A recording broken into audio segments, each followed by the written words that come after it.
Hi hello friends, ఈరోజు back పార్ట్లో పట్టీ స్టిచ్చింగ్ అనేది చెప్పబోతున్నా.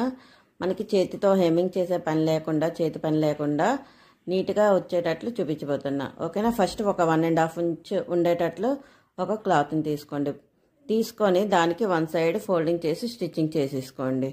స్టిచ్చింగ్ చేసుకున్నాక ఇప్పుడు మెయిన్ క్లాత్ తీసుకొని, బ్యాక్ పార్ట్ది మెయిన్ క్లాత్ తీసుకొని అది రైట్ సైడ్ ఉండేటట్లు వేసుకొని దానిపైన మనం కుట్టుకున్న ఈ 1/2 ఇంచ్ 1.5 ఇంచ్ ఉండేటట్లు కుట్టుకున్నాం కదా, ఆ పట్టీని వేసుకోండి. దాన్ని వేసుకున్నాక తర్వాత దానిపైన లైనింగ్ వేసుకోండి. ఈ 3 పీసుల్ని ఒకదానికొకటి సమానంగా ఉండేటట్లు వేసుకొని ఈ విధంగా స్టిచ్ చేసుకోండి. మళ్ళీ చెప్తున్నా చూడండి, లైనింగ్ మెయిన్ క్లాత్కి మధ్యలో ఈ పట్టీ అనేది ఉండాలి. ఓకేనా? వేసుకొని ఈ విధంగా స్టిచ్ చేసుకున్నాక ఇప్పుడు లైనింగ్ని టర్న్ చేసుకున్నాక ఇప్పుడు మనం కుట్టుకున్న పట్టీని కూడా ఆ లైనింగ్ వైపు ఉండేటట్లు వేసుకొని ఈ విధంగా మళ్ళీ పైనుండి ఒక స్టిచ్చింగ్ అనేది వేసేసుకోవాలి.